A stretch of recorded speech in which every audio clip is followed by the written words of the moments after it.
वो खड़े नहीं हो सकते हैं। अभी उनको टाइम लगेगा, उनको यह अंदाज नहीं है कितना वेट, मेरा वेट कितना है, और कोई सामान देंगे तो उसको भी नहीं उठा पाएंगे क्योंकि कई महीनों से उन्होंने कोई वेट नहीं उठाया। सबसे ज़्यादा फंक्शन जो लॉस होता है वहाँ पर, वो मसल फंक्शन लॉस होता है। नासा की एस्ट्रोनॉट सुनीता विलियम्स 9 महीने बाद जिंदगी मौत से लड़ती हुई अब धरती पर लौट आई हैं। धरती पर लौटने के बाद उनका मुस्कुराता हुआ चेहरा तो हम सभी ने देख लिया, लेकिन अब पता चल रहा है कि उनके हेल्थ चैलेंजेस अब समझ आएंगे और वो कितने दिनों तक कितनी गहन चिकित्सीय स्थिति में रहेंगी और उनके साथ उनकी बॉडी में क्या क्या चेंजेस होंगे। उसके लिए आज हम पहुंचे हैं डॉक्टर के दीपक के पास, जो CBME में विजिटिंग प्रोफेसर हैं और एम्स में स्पेस रिसर्च लैब के संस्थापक भी हैं, जो कि अभी चल रहा है एम्स में, और हमने इन्हें ढूंढ निकाला है। डॉक्टर साहब, आपका बहुत बहुत स्वागत है हमारे शो में। सुनीता विलियम्स का लौट आना तो देखिए पूरी दुनिया के लिए बहुत खुशी की बात है और बहुत सारे चेंजेस उनके, बहुत सारी रिसर्च के साथ वो वापस लौटी होंगी, लेकिन उनके लिए पर्सनली उनके हेल्थ को लेके अब बहुत सारे सवाल उठ रहे हैं। वो क्या क्या बदलाव होंगे, वो क्या क्या चेंजेस होंगे, उसके बारे में हमारे दर्शकों को थोड़ा बताएं। सुनीता विलियम को स्पेस में 8 दिन के लिए रहना था जी। तो उनका जो प्लानिंग था, mental makeup, psychological makeup and all this planning was just for about 8 days. So 8 days is not a big thing. Space में 8 दिन के बाद आने पे आप कंफर्टेबली वापस आ जाते हो, ज़्यादा कुछ फिजियोलॉजिकल चेंजेस नहीं होते हैं। बट अनफॉर्चुनेटली ये 8 दिन कन्वर्ट हो गए धीमे धीमे 9 महीने में, एंड ये भी धीमे धीमे हुआ। तो स्ट्रेस फैक्टर जो है वो सुनीता विलियम्स को काफ़ी फेस करना पड़ा होगा। लेकिन यहाँ पर काउंटर मेजर ये है कि सुनीता विलियम्स एक काफ़ी दिनों से जाती हुई हैं, वेल लर्नड हैं, एंड वो कई बार गई हैं, तो इसलिए उनका जो स्ट्रेस फैक्टर था काफ़ी कुछ उन्होंने काउंटर मेजर कर लिया होगा, तो उसका इशू काफ़ी कंट्रोलेबल है, उन्होंने किया होगा। बट जो सबसे बड़ा फैक्टर है जो उनको तकलीफ़ होगी अब आने के बाद, सबसे ज़्यादा फंक्शन जो लॉस होता है वहाँ पर, वो मसल फंक्शन लॉस होता है, और मसल फंक्शन लॉस का रेट काफ़ी ज़्यादा होता है। मसल फंक्शन लॉस ना हो इसके लिए काफ़ी सारी एक्सरसाइज उनको वहाँ दी जाती हैं। दिन में 2 घंटे 2.5 घंटे उनको काफ़ी मशक्क़त करना पड़ती है, काफ़ी एक्सरसाइज उनको, ट्रेडमिल होता है कि स्पेशल टाइप का डिवाइस जो एडवांस्ड रेजिस्टिव एक्सरसाइजेस करवाते हैं, उसको ARED बोलते हैं, उस पे ये लोग एक्सरसाइज करते हैं। बट वो करने के बाद भी मसल लॉस होता है। जो सबसे ज़्यादा मसल लॉस होता है, जो हमारी ट्रंक मसल है, बैक मसल है, जो हमारे खड़े होने की क्षमता है, जो हम एंटी ग्रेविटी खड़े होते हैं, हम धरती पर हमेशा हम एंटी ग्रेविटी के साथ खड़े रहते हैं ताकि हमको हमेशा हम अर्थ को का वेट को हम लोड को हम ले सकते हैं। वहाँ पर ये नहीं होता है, तो हमारा जो पोस्चर है, पोस्चर के साथ चलना है, खड़े होना है, बैठना है, एंटी ग्रेविटी मसल के साथ काम करना है, ये सारे फंक्शन धीमे धीमे धीमे कम होते जाते हैं। कितना भी एक्सरसाइज करें, वो एक्सरसाइज आपको जो अर्थ का ग्रेविटेशन लोडिंग की एक्सरसाइज नहीं दे पाते हैं। तो इसीलिए जब आएंगे तो उनको खड़े होना मुश्किल होगा। प्रोबेबली वो कैसे खड़े होते हैं, वो ऑटोमेटिक एक्ट वो भी भूल गए होंगे। बैठना, खड़े होना, साथ में साथ चलना, ये सारा डिफ़िकल्टी है, वो एक खड़े भी नहीं हो सकते। एक तो ये सबसे बड़ा लॉस होता है। इसमें कुछ प्रॉब्लम भी हो सकती है, low back pain is common thing, क्योंकि पीछे की मसल, जो बैक मसल है, वो भी काफ़ी कमज़ोर हो जाती हैं। दूसरा इम्पॉर्टेंट फैक्टर, इसको हम बाद में डिस्कस करेंगे, यदि आप क्वेश्चन करेंगे तो आगे डिस्कस कर सकते हैं। जो वेस्टिबुलर सिस्टम है, जो हमारा बैलेंस सिस्टम है, ये फाइन बैलेंस सिस्टम, हम लोग खड़े होते हैं, इट्स बॉडी में मसल से थोड़ा फ्लूइड स्ट्रक्चर है, गिरने का चांस होता है, तो इसको मसल संभालती हैं, विजन संभालती है, देखने से भी हम खड़े होते हैं, सहारा लेते हैं। सबसे बड़ा हमारे कान के पास में एक वेस्टिबुलर सिस्टम है, जो हमारा बैलेंस सिस्टम है, वो सेंस करता है, वो ऑल 3 डायमेंशन में करता है, और लेफ़्ट एंड राइट को भी बैलेंस करता है। ये बैलेंस अर्थ के साथ मिलके एक्टिवेट होता है। जब अर्थ ग्रेविटी स्पेस में नहीं होती है तो इस बैलेंस भी बिगड़ जाता है। तो आने के बाद सबसे बड़ा प्रॉब्लम उनको होता है कि वो ये सेंस को यूज़ नहीं कर सकते हैं। यदि यूज़ करेंगे तो वर्टाइगो टाइप का हो जाएगा। तो सबसे बड़ा केयरफुल, बॉडी को बहुत संभाल के लाना पड़ता है, उनको अवॉइड किया जाता है कि आप ये बैलेंस सिस्टम को अभी they have to learn again, relearn करना है। सर, तो हम लोग ये कह सकते हैं कि उनको थोड़ा जब वो निकल रही थी, जो हम लोगों ने देखा, वो निकल रही थी तो उनके पैर पहले निकले, फिर वो मुस्कुराती हुई सी निकली। ज़रूर खुशी भी होगी उनको भी कि मैं वापस आ रही हूँ, जो कि होप शायद ख़त्म हो चुकी थी। हर कुछ दिन के बाद लग रहा था कि 2 महीने बाद आता था कि इस तारीख को आएंगे, इस तारीख को आएंगे। तो आप क्या कहना चाह रहे हैं कि वो भूल चुकी होंगी वॉक करना, या उनकी सुनने की क्षमता में भी कोई प्रॉब्लम होगी, ऐसा कुछ होगा? सुनने की क्षमता में कोई प्रॉब्लम नहीं होगी। चलना इसलिए नहीं चल पाएंगी कि मसल फंक्शन लॉस हो गया है। उनको यह अंदाज नहीं है कितना वेट, मेरा वेट कितना है, और कोई सामान देंगे तो उसको भी नहीं उठा पाएंगे, क्योंकि कई महीनों से उन्होंने कोई वेट नहीं उठाया। पानी पीते हैं, ग्लास का वेट होता है, एक सेंस होता है, प्रोप्रोसेप्शन होता है। हमको सेंस होता है कि इसका वेट आधा किलो है, 1 किलो है, हमारी बॉडी का वेट कितना है, हम जब कितना जंप कर सकते हैं, कितना हम सामान उठा सकते हैं। ये सारे फंक्शन के लिए एक जो सेंसिव फिजियोलॉजी, जिसे हमको सेंसेशन मिलता है, वो होता है। प्लस उसके अकॉर्डिंग हम मसल का एक्ट करते हैं। जैसे हम लोग हाथ बढ़ाते हैं तो कितनी दूर तक हाथ जाना है, ये हमारा ग्रेविटेशनल से इफेक्ट है। तो ये जो इनकोऑर्डिनेशन आता है, उन्होंने वहाँ इतने दिन तक सेंसेशन भी उनको नहीं मिला, तो सेंसरी एबनॉर्मलिटी भी हो जाती है। जैसे बेबी फीट हो जाता है, क्योंकि हम लोग जब खड़े रहते हैं तो पाँव में हमेशा सेंसेशन मिलता है। इसलिए बेबी का फीट देखो तो उसमें जब पैदा होता है तो उसमें सेंसेशन, खड़े होने की क्षमता नहीं होती। वैसे ही एस्ट्रोनॉट बेबी फीट लाइक हो जाते हैं, उनको पाँव में सेंसेशन नया लगेगा, यहाँ पर एकदम चुभने सा लगेगा, क्योंकि 9 महीने तक वहाँ पर कोई सेंसेशन नहीं था। तो सेंसरी लॉस हो गया, मसल फंक्शन लॉस हो गया, इसलिए इसमें इनकोऑर्डिनेशन था, वो खड़े नहीं हो सकते हैं। इसलिए उनको सीधा उनको एक स्ट्रेचर पे या फिर व्हील चेयर पे ले जाना पड़ता है। एक she can not, anybody can not stand. दूसरा लॉस इसलिए भी होता है, एक मेजर लॉस कार्डियोवैस्कुलर सिस्टम में। हम लोगों का जो ब्लड प्रेशर है, ब्लड वॉल्यूम है, वो जब हम ग्रेविटी में होते हैं तो मेंटेन रहता है। जैसे कि हेड में प्रेशर 70 है या 100 है या 200 है। जब आप स्पेस में चले जाते हैं वो सब इक्वल हो जाता है। तो जब आप वापस आते हैं तो जो ब्लड, जब आप स्पेस में गए हैं तो ब्लड हेड में शिफ्ट हो गया था, हेडवर्ड शिफ्ट होता है। इसलिए आपने देखा होगा एस्ट्रोनॉट का फेस थोड़ा पफी सा दिखता है, and leg they look like chicken leg, बिल्कुल पतली सी हो जाती हैं। आप देख भी सकते थे उनकी लेग्स काफ़ी पतली हो जाती हैं। जब वो वापस आते हैं तो ये ब्लड जो ऊपर चढ़ा था, जो एडजस्ट हो गया था, और बिकॉज ऑफ ग्रेविटी वो लेग्स में चला जाता है। तो ऐसा भी हो सकता है कि आपका ब्लड लॉस इतना हो जाए इंटरनल शिफ्टिंग से कि आपको चक्कर आ जाए। तो इसलिए वो इसलिए भी खड़े नहीं हो सकते, क्योंकि उनका जो ऑटोनॉमिक कंडीशनिंग है, ऑटोनॉमिक फंक्शन जो हमारा ब्लड प्रेशर मेंटेन करता है, ब्लड वॉल्यूम मेंटेन करता है, ब्लड फ्लो मेंटेन करता है, वो हेवाया हो जाता है। इसलिए इनको ब्लड शिफ्ट हो जाएगा, इसलिए उनको हॉरिजॉन्टल रखा जाता है। उसके बाद उनको लेग में कंप्रेशन और ये भी डिवाइस भी दी जाती है। जब वो 17 आवर्स में चल के आए हैं तो ड्यूरिंग फ्लाइट में भी उनको प्रोटेक्शन दिया जाता है, स्पेशली लेग कंप्रेशन किया जाता है एंड हॉरिजॉन्टल रखा जाता है। ये इंपॉर्टेंट है। 3 वजह से उनको वो खड़े नहीं हो सकते हैं। अभी उनको टाइम लगेगा। कितने दिन लग जाएंगे सर उनको, उनके साथी और उन्हें? जो शेड्यूल है, अलग अलग एजेंसी का अलग शेड्यूल है, कम से कम 3 weeks, not less than 3 weeks. But Sunita Williams के केस में 3 वीक्स होगा या उसके बाद ज़्यादा होगा, डिपेंडिंग उनका कैसा रिस्पॉन्स है। 3 वीक्स और 45 डेज तक इनका चलेगा। आप इमेजिन कीजिए, आप कोई भी है पेशेंट, वो 2 महीने 3 महीने बिस्तर पर लेटा हुआ है, या फिर उसके पाँव का फ्रैक्चर हो गया है। अब 2 महीने 3 महीने बाद आप उसको बोलते हैं खड़े हो जाइए। और जैसे कि नी में जब नी ट्रांसप्लांट होता है, मान लीजिए दोनों नी में ट्रांसप्लांट हो गए हैं और मसल फंक्शन लॉस भी हो गए, तो उसका जो रिहेबिलिटेशन शेड्यूल होता है बहुत स्लो होता है और उसको काफ़ी कुछ सिखाना पड़ता है।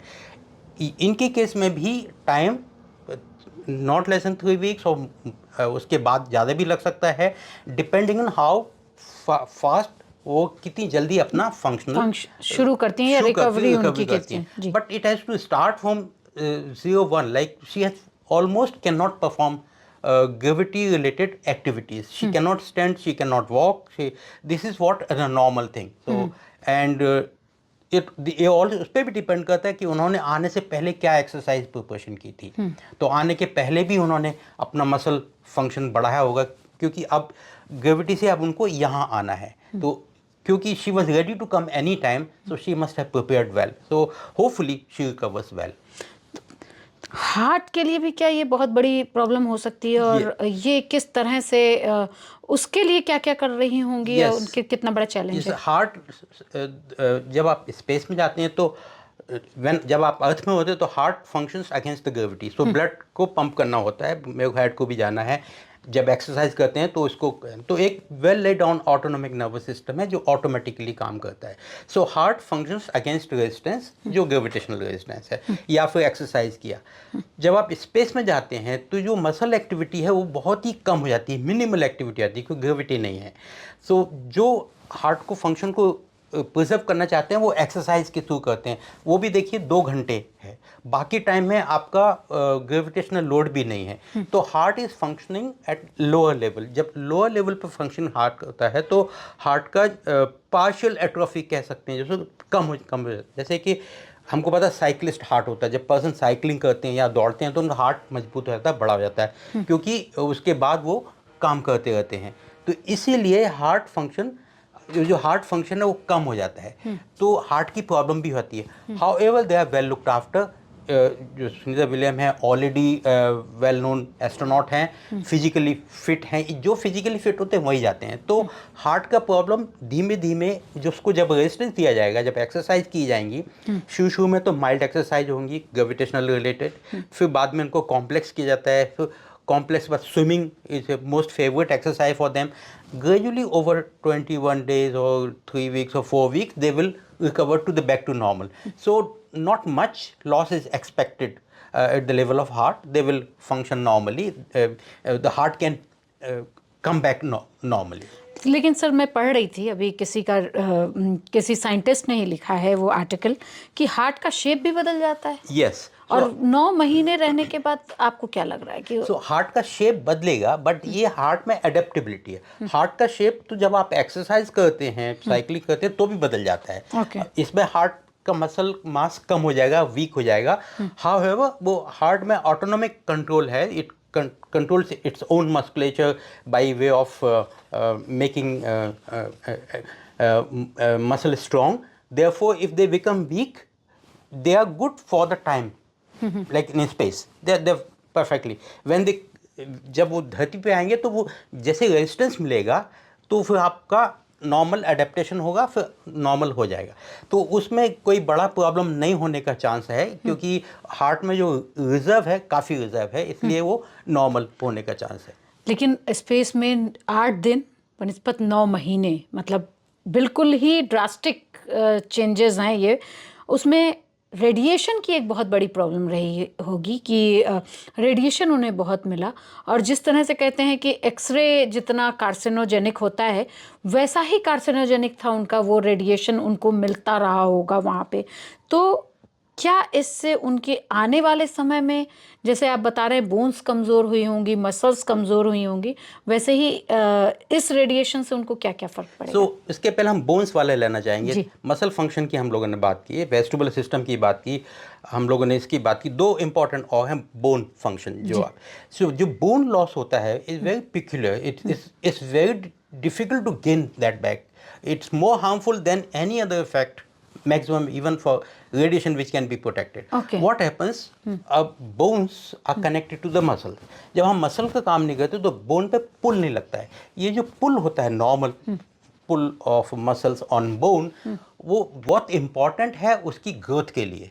तो इसलिए जो मसल में ग्रोथ नहीं होती है तो मसल को कोई मसल लॉस होती है तो बोन ग्रोथ कम हो जाती है। बोन ग्रोथ कम हो जाती है क्योंकि उसको स्टिमुलस नहीं मिल रहा, और लेकिन उसके बोन लॉस एक्टिविटी चल रही है। बोन में क्या, बोन लॉस भी होता है, बोन ग्रोथ भी होती है। बोन लॉस तो चलती रहती है, बोन ग्रोथ कम हो जाती है, इसलिए बोन लॉस होने लगता है, एंड इसका सीवियर लॉस होता है। It is about 1 to 2% per month, which is huge. So you can calculate 1 to 2% loss of muscle over 9 months. It's a big deal. Muscle loss is about 20%. So muscle loss can be compensated by some exercises. Yeah. However, that exercise is not like working for full day. Full day means say 12 hours or 18 hours you are working, standing, you are in field. वो जो नहीं है, तो इसलिए इनका bone loss बहुत ज़्यादा है. बोन लॉस के लिए इन लोगों को काफ़ी दिन मेहनत करना पड़ेगी. एंड बोन लॉस का कब वापस आएगा, nobody knows. अच्छा. Nobody knows. NASA is doing study, a long-term study. They follow these astronauts for decades, 10, 20, 30, 40 years. They keep on following. And how do we know bone loss has come? It's very difficult.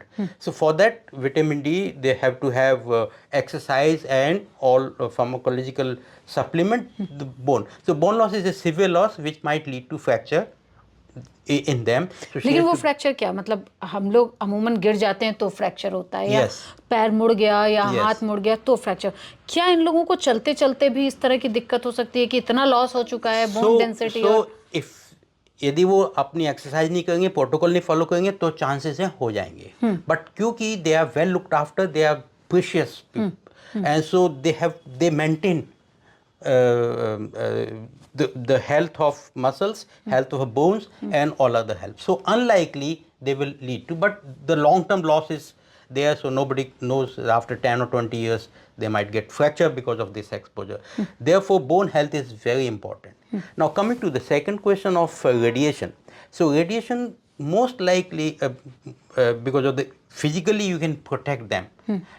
Although she has done a lot of extravehicular activity. She's the maximum spent time in extravehicular EVA activities, which means going out of ISS station, and some chances of radiation are always there. However, that again they are well protected from this side, and maybe we really do not know the long-term effect of radiation. लेकिन chances हैं कि yes. क्या, और वो बहुत ही worst भी हो सकते हैं या नहीं? No, because they are protected now. They are measured and they are Okay. so therefore they have some parameters available. Okay. Immune system में भी क्या कोई प्रॉब्लम होगी? Yes. टिश्यूज में भी प्रॉब्लम्स Yes. होंगी? So yeah, immune system. Before that, I should talk a more important function: the vision, the eye. So when you go to space, eyeballs are floated Achha. in the eye socket. So normally the eyeballs are having support system. So when I tilt, they also tilt. When you go to space, the eyeballs also start floating in the sockets. अच्छा. And then vision problem is such a big problem. The second thing happens when we go to space, our fluid goes to head, as I told you. Yeah. And because of this increased pressure, the chances of vision disturbances are there. So what kind of vision disturbances?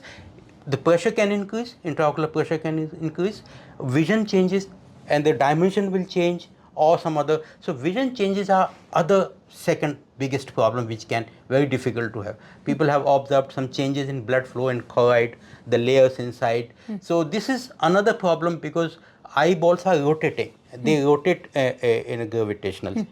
They have a weight. When you go, this becomes a problem. So this is another problem which they might face. But once they come back, hopefully all these things recover. तो वो आँख की रोशनी की बात आप कर रहे हैं कि उसमें बहुत ज़्यादा प्रॉब्लम होगी, लेकिन वो किस तरह की प्रॉब्लम होगी? क्या वो, हम लोगों को तो बहुत छोटी छोटी चीज़ें पता हैं कि आप चश्मा लगा लेंगे, ग्लूकोमा हो जाता है, आपकी विज़न जो है वो स्ट्रेट हो जाती है, आप राइट और लेफ्ट नहीं देख पाते. इसमें किस तरह की परेशानी आती है? The vision, when they go there, because of this, they will have difficulty in like focusing, difficulty in this. Glaucoma, increased pressure, intraocular Achha. pressure is one of the thing which might happen. Okay. And that might give some problem. अच्छा, sleeping disorder भी बहुत होते हैं, क्योंकि space में आप जाते हैं तो एक दिन में हमारा जब 24 आवर्स में एक बार सूर्य उगता है और रात होती है, लेकिन वहाँ कहते हैं कि 16 बार एक ही दिन में 16 बार सूर्य उगता है और अस्त होता है. तो ये किस तरह के स्लीपिंग डिसऑर्डर होते हैं वहाँ पे, और ये किस तरह का उनको अभी परेशानी होगी? So sleep, if you see when astronaut goes there, he may fly at morning hours, and which means much before they go, they are trained, their circadian rhythm is set अच्छा. to that level. So this is well done before. So say maybe 10 days before or maybe 2 weeks before, their day and night cycle are set the way night shift workers. So it is shifted. Their circadian, which is perfectly doable, so they shift it. Second thing, when they go there, whatever cycle you're talking about, that's not applicable here because they have a fixed schedule inside the ISS. They have the timing schedule, the lightings and everything, something like on Earth. So therefore, their day and night cycle are set the way it's on Earth. So that's not a big problem. The problem comes when they sleep, lie down. They're feeling like they are still floating in air. Therefore, sleep in early days becomes a problem because when you sleep, you lie down on bed with a weight, but that weight is missing, so they have to virtually tie themselves to the bed. Otherwise, they will fly. अच्छा, Yeah. यहाँ आके भी उनको feel होगा या वो सचमुच उड़ रहे होंगे ऐसा? In fact, when in spacecraft, they are tied together so that they sleep. And once they get used to, they will sleep accordingly because night sensor. So this cycle are not much disturbed because their schedules are so maintained. If in the beginning, while they can getting adapted for 1 or 2 weeks, they will have some problem, but after that, they sleep well there, they do activity, they have a schedule, they have fixed schedule, work schedule, so they get used to it. Once they come here, because of 17 hours, whatever the lag has happened, so their circadian rhythm will be reset to the Earth, which will be done now, like a jet lag phenomenon. So, which is also not a big problem here. However, during this, some certain hormonal changes, certain things might have disturbed, which might disturb the total. So when they go there, it's something like a confusion. It's called a space fog. All these things happens when they go there. So circadian rhythm is a big problem. However, the method by which you can help them to adapt to the schedule required, whether in a space or back on Earth. So back on Earth, like after a long flight, when we come back after 2-3 days, we can get adapted. We can go to our own schedule, so they can go to it. It doesn't appear as a big problem. They can come back to the एक और normal. मैं पढ़ रही थी वहाँ पे था कि रिएक्शन टाइम में प्रॉब्लम हो जाएगी, उनकी सोचने की शक्ति कम हो जाएगी, वो जब भी कुछ बोलेंगे तो उन्हें बहुत समय लग जाएगा किसी भी चीज को समझने में. ये किस तरह की प्रॉब्लम है? Yes. So cognitive function, the brain functioning. So brain functioning is intimately linked to the blood flow. So we tell the blood flow there is a problem. There is overflowing, like pressure increases, blood volume increases. The second problem is our mind works depending on, we have reflexes. Okay, and whatever we perform, we have a reflex, we have a sensory function, like proprioception or touch, which is going to the brain, and accordingly my brain reacts, and then I perform. Vestibular function, all these. So brain is a set, and it also a cognitive set, like thinking, ability, perform, reflexes. So the reflexes, when they go there, they go haywire because some of the reflexes, like gravitational reflexes, lifting the body and lifting the object, so this goes haywire. So this is the problem. Standing is difficult. Now they have to learn to fly. So this after some time, the way we also lose some of our reflexes here on Earth when we don't use. So the reflex is a problem, and vestibular reflex is a problem, proprioception. So all these are linked to this. Then comes to my brain blood flow. It's very difficult to control brain blood flow, especially in the space, because after some time it will have a new set point. New set point, it will be regulated. The brain has a beauty. Beauty means the blood flow to the brain is automatically regulated. It is auto-regulated. But there are limits to that. There are limits to that because if there is too much. So since there is not much pressure is applicable, maybe 10 or 10% blood flow which goes up, after some time it sets to a new level. अच्छा. But the cognitive loss and the loss in decision making and other things might be at overall function, because now they are in isolated environment. They don't have a social interaction. They don't have a like complex situation which can be solved with the help of talking to people. So that is a different set. Now they are left alone, like 2 or 3 astronaut in ISS, whatever they have to do, they have to.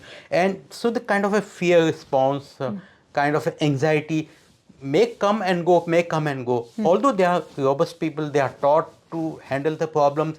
However, the brain has a limitation. So brain may react by fear response, or by a too much anxious, or getting jittery about it. So therefore, people selected for astronaut are very special from psychological point of view. They're very strong, they're very robust, they can take a decision by even smiling, they are taught, and they have a capacity.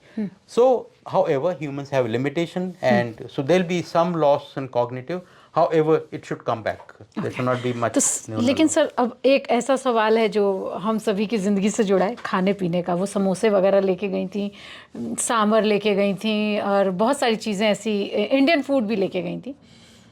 अब जब वो वापस आ गई हैं तो खाने पीने में भी कुछ चेंजेस होंगे, क्योंकि वो तो लिक्विड फॉर्म होता है, और हम लोगों ने हमेशा बचपन से ही देखा, जब एस्ट्रोनॉट को दिखाया जाता रहा है कि वो ट्यूब से फूड लेते हैं या समोसे उड़ रहे हैं, वो लोग दिखा रहे होते थे। अभी क्या सिचुएशन होगी? Yes. So the taste, either here we also swallow things. There's a saliva, and saliva quickly, because of gravity, swallows, and when we take some food and it mix up, and so in space it was an entirely different scenario. They were trying to have the same taste, and the nutrition is very well calculated and measured. So it goes here. So when they come back, it will be like learning a little new things, how to swallow. How it should not be difficult, because swallowing is still a voluntary function. There's some gravitational pull involved. So in the beginning she has to learn, okay, I can take help of gravity to swallow. In the space they were swallowing voluntarily. So some mechanical these things will happen. However, getting to the taste and other things should not be a difficult, it's not a big problem. They will learn. मतलब अब ये कहें कि जो health के challenges हैं, astronaut इतने strong होते हैं कि वो 3 हफ्ते से लेके 45 दिनों तक में उस तरह की स्थिति में अपनी आम जिंदगी में वापस आ जा सकते हैं, लेकिन उनकी कुछ चीज़ें जो है वो लंबे समय तक चलती रहेंगी। वो हो सकता है उनकी हड्डी टूटने की बात, तो बोन लॉस की बात करें, टिश्यूज लॉस की बात करें, या फिर रिएक्शंस की बात करें कि उनको कुछ कहा जा रहा होगा। क्या ये सारी स्थितियाँ, वो तो 8 दिन के लिए जाते हैं या 10 दिन के लिए जाते हैं इसलिए होती थी, लेकिन ये 9 महीने का एक लंबा पीरियड था, वो एक बड़ा सवाल है। हम 2 पॉइंट बोलना चाहेंगे। जो brain, human brain learning is very fast, very robust also, so quickly human can adapt. There is a lot of plasticity, so those reflexes and sensory function will come back. The baby feet and other things, they will come back. All these bone loss is a difficult problem. So these challenges are not much challenges. So hopefully they will recover most of the thing. Psychological makeup also they can come up, and these are different people. Astronauts are selected out of many thousand people. They are selected. So hopefully everything comes back. लेकिन चलते चलते एक सवाल sir से भी, क्योंकि अभी अभी इन्होंने बड़ा कमाल की चीज़ की है। इनके 2 रिसर्च जो है वो पेटेंट पहले ही हो चुके हैं, और मुझे लगता है इसके बारे में अगर सर खुद बताएं तो ये स्पेस की दुनिया में बहुत बड़ी क्रांति भारत करने जा रहा है। सर से ही पूछते हैं। एक पेटेंट हम लोगों ने फाइल किया था 2016 में gravitational body gear for loading the body gear. So it was called pro-gravity or anti-gravity body gear. When you go to space, you lose gravity. So how to load muscles, and you can walk or perform activity or perform yoga. That's what the plan was. So this is a body gear. Already patent has been granted to us. It loads your body from head to toe, say 7 kg here, 25 kg for myself, and 30 kg lower limb. So it will have Velcro like structure shoes which on walk. So the whole concept is, in space there should be a place which is called floor. There's no floor on the space and the walls, and where I can walk, I can stand, I can walk, I can sit. So this body gear we have tested on ground on simulations. It works beautifully. It can enhance anti-gravity muscles like gastrocnemius or soleus and or lower limb muscles. So this has been tested on Earth. This is a patent which already we got last year. It has been granted. Another patent has been granted last week only. We devised a bed which can do a gravitational loading. For example, when Sunita Williams comes back, she has forgotten the gravitational load. So how to give her a gradual gravitational load, it's very difficult. She has to put in water, she cannot stand, because if she stands, her full body weight, so suppose 70 kg, will be loaded on her and she will fall, certainly. So how can we do a gravitational loading at 10%, 20%, 30%? This is the new patent which has been granted to us with the help of one of our student and colleagues worked at NIT Jalandhar. So second, this has been done with the help of NIT Jalandhar and myself involved as an inventor. So this is can be used for the rehabilitation, because rehabilitation is important. And earlier we've been thinking how astronaut can perform yoga. The whole thing came up with that yoga is important. For example, symmetric muscle involvement, right and left. For example, rotational movement of a head, which have been beautifully described in yoga, can be used. Or calming the mind for the stress, meditation, and the breathing exercise.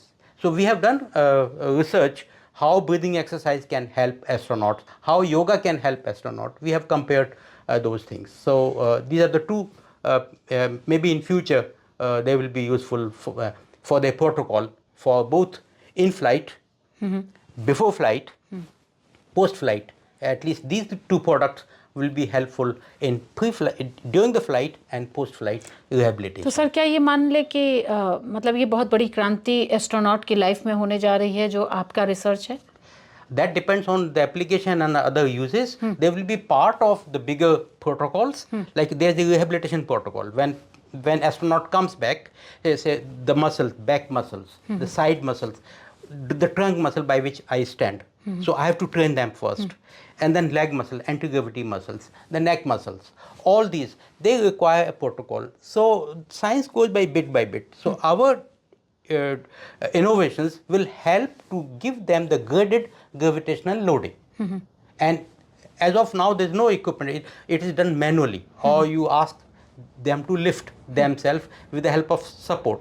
So with the help of support, they can unload themselves, or doing a treadmill under the water, or doing walking exercise in the water. Say I put half in the water, I can do that. So therefore, these are the new devices, and maybe they will be helpful, and once they are put into the protocols. तो अभी मैं ये मानूं कि Sunita Williams 3 हफ्ते के अंदर, या उनके साथी जो उनके साथ थे वो 3 हफ्ते के अंदर चलना फिरना खाना ये सब सीख जाएंगे? अभी उनको पकड़ के ले जाया और ले आए, मतलब लिटाया जा रहा होगा तो उनको बांधा जा रहा होगा कि वो उड़ने ना लगे, मतलब ये यहाँ आने के बाद, ग्रेविटी होने के बाद भी इस तरह की परेशानियाँ वो अभी झेल रही हैं? So when she comes back, she'll feel awkward like this, and depending on her voluntary participation and with the support of physiotherapist and then a sport therapist, they all tell them to work normally. How to do it takes time. It may be faster, it may be slower, and she can go to work perfectly. So hopefully she will recover, come back, and she'll be ready to go again. तो Sunita William को बहुत सारी शुभकामनाएं कि वो जल्दी से चलने फिरने और खाने लगें और जल्दी ही भारत भी आएँ, क्योंकि मोदी जी ने उनके लिए एक खास लेटर भी लिखा है और विज्ञान की दुनिया में बड़ा काम करने के लिए उनको बहुत सारी शुभकामनाएं। मैं भी सुनीता विलियम को हार्दिक शुभकामनाएं देना चाहूँगा, वहाँ से सफलतापूर्वक वापस आने के लिए। Lots of scientific research she has done and she has done a wonderful contribution to the humanity. देखते रहिए India.com।